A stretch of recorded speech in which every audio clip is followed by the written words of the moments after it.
Good afternoon. My name's Felix. I'm president of Verifone Europe, and I'm delighted to have with me here today Souheil Badran, president of Alipay Americas. This is a very exciting time for me because I've had a chance to get to know Alipay in my role in Europe, but I have to say they're taking the world by storm. And obviously, partnering with them, Verifone has really enjoyed tremendous not only visibility, but customer satisfaction, and participating in something that's really transformative. So we're excited to be here and being part of the partnership, not only in Europe, but obviously more recently in America. As many of you already know, we are just recently announced a partnership in terms of some selected Localized stores, which are wonderful, and also in all the taxi cabs. So I know you're famous now, or Alipay is famous, and increasingly so in the U.S. scheme. So what I'd love to know is how has it been at Alipay, and what are your plans here for global domination? First of all, thank you for having me, and thanks for the team for putting this together. Exciting opportunity to be here at NRF, and more exciting to talk about the partnership as well. We started the partnership almost a year ago, and the teams did a great job of doing the integration. We kicked off with the taxi project and launched in both New York and Las Vegas. And we're joking earlier that now when people see Alipay, I'm getting messages saying, "Hey, I saw you in a taxi cab in New York." I'm like, "I'm not even in New York." No, we saw the brand. So for us, I mean, having the right partnerships is absolutely key for us.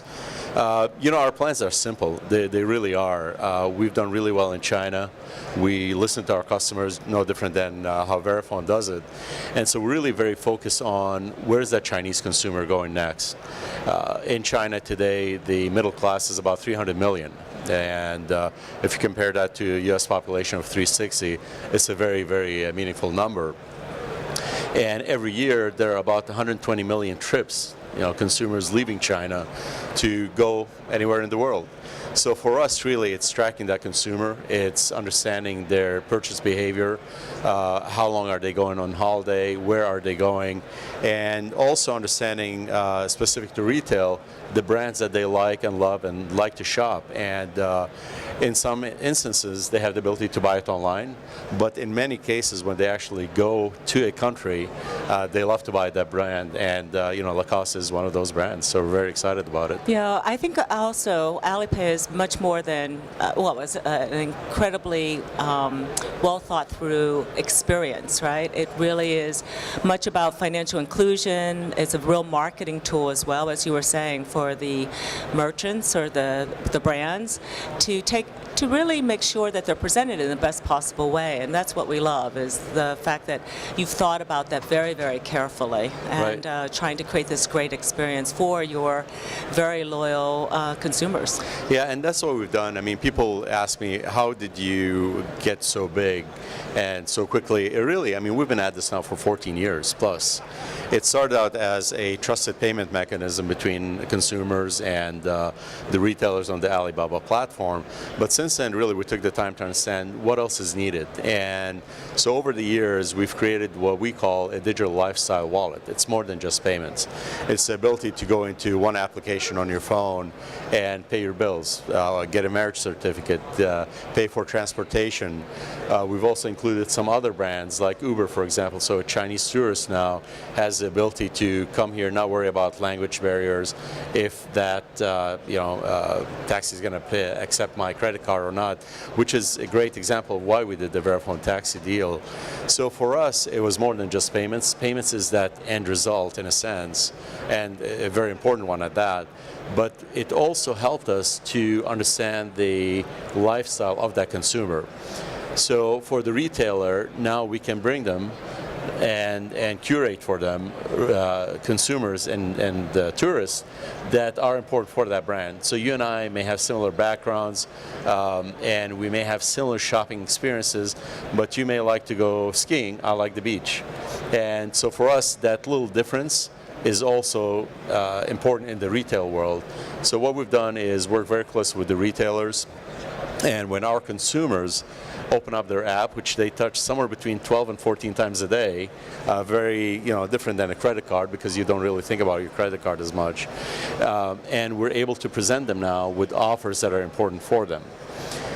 We also took it a step further that as you book your trips through Alipay, we know, for example, you're coming to New York. On average, because it is a long trip, it takes about 57 days to plan a trip. It's not like Southwest having a deal between LA and Las Vegas for $49. It takes a little bit of planning. So what we've done is also work with the retailers and really presented the incentives to go shop at that retailer, like Localized, ahead of that trip. And what we find is that when a consumer clicks on that coupon or incentive ahead of the trip, there's a 42% conversion rate. Wow. So as you can imagine, That's retailers huge. like that. 42%. People would die for 42% That's right. conversion. I mean, been very successful in terms of, as an anchor client, this low-cost brand. What other segments are you looking at? Do you think it's really about luxury brands? Or are you looking at restaurants, other hospitality, hotels? Obviously, taxi was a great extension. How does that map out in your mind in terms of where you want to be? Great question. Initially, it's funny, had you asked me the question a year ago, I would have thought, we're focused on ubiquity. Go anywhere in the U.S. and be able to pay with Alipay. But the reality is you have about 4 million Chinese consumers coming here every year. That number continues to grow. So for us, we really are focused on the areas that they touch on a regular day. That means transportation. That means hotels, entertainment, what we call commercial areas, Woodbury up in New York, Caesars in Las Vegas, the shopping area, and airports. 82% of Chinese travelers touch a duty-free on their way out.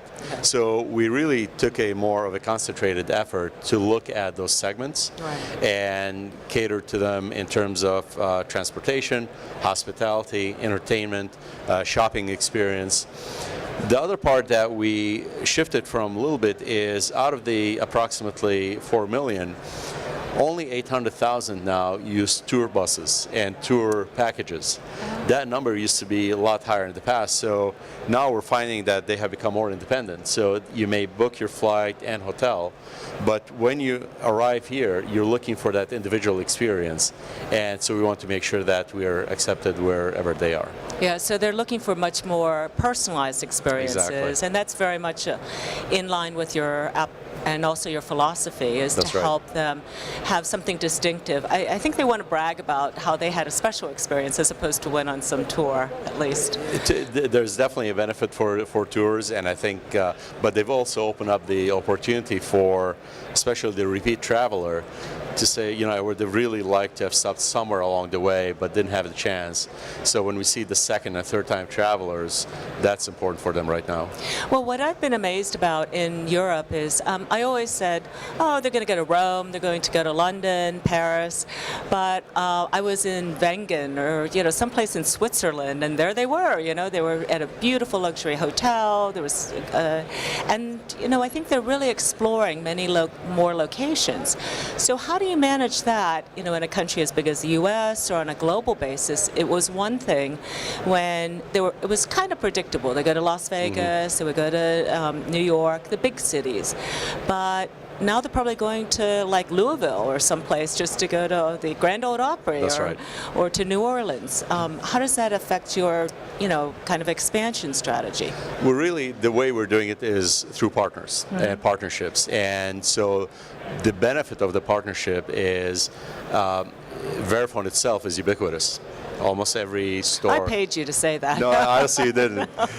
You got me water. You did pay me. But in fairness, we cannot do it on our own. So I think in the spirit of the partnership, what we're doing is to really understand where they're going and where that behavior has changed a little bit, and then come to you and say, look, you may have a store in Louisville. That's a great opportunity. If you think about places like CN Tower, places like Empire State, right? A lot of the kind of unique sites, as well as the areas around them where as soon as you get out, you want to go and buy a souvenir. So that's how we're focused on it. We're not trying to cover every single store in New York, for example. But as we look at where they're buying, also where they're opening their app, because it's location-based. So if you're in New York, we're definitely not going to work with a retailer in Vegas to promote something to you. So we understand kind of that behavior, where they're opening their apps, and then we would work with our partners to really drive them to that particular store. Yeah, we saw that in Munich when they went to the Mercedes-Benz Museum. We've enabled you in the Mercedes-Benz Museum. We're like, wow, that's wonderful. But tell me about augmented reality. I think there was something that you tweeted recently about how you could leverage augmented reality. So we did, the Alibaba group actually worked very closely with Starbucks when they opened up their flagship store in China.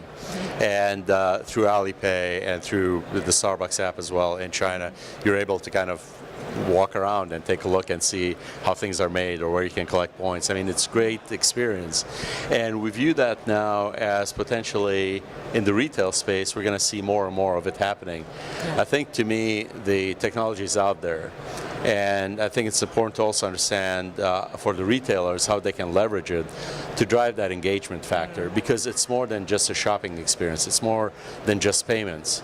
And so for us, understanding the ecosystem as well as what are some of the new technologies that can have that consumer put out to their social media that they had that experience with you at that store. That's what we're seeing, is that the influencer is more than just an advertising campaign. It's that personalization and that experience at that store. Yeah. So we continue to monitor it, and we continue to find ways to try and work with it as well. That's wonderful. So as you walk around the NRF, or what are you looking to find in terms of the new idea that will be something you'll be taking back to, be part of your ecosystem? I think for us, it's what are the touch points for those retailers? As I mentioned earlier, I mean, the only time we would directly work with them is when we're looking at how can we promote your campaign or your brand to a Chinese consumer. But in terms of the general acceptance at the point of sale, as you know, there are multiple ways of doing it, whether it's through the prepaid or through direct payment with the integration of Alipay, through loyalty programs. So we're looking at all these different angles where, regardless of how you come to the store, your experience has to be as seamless and secure as possible. So for us, it's understanding who else is in the ecosystem besides the very well-established brands. How is everybody working together? Because as you can imagine, we get a lot of calls as well, similar to Verifone, and people want to work with us, which is fantastic, and we're always, our ears are wide open. But we really have to make sure that we're adding value to our partners at the same time we're adding value to our consumers as well. Well, that's a wonderful philosophy, and we really appreciate the partnership with Alipay, but we would love to hear from your perspective. What does the partnership with Verifone mean to you?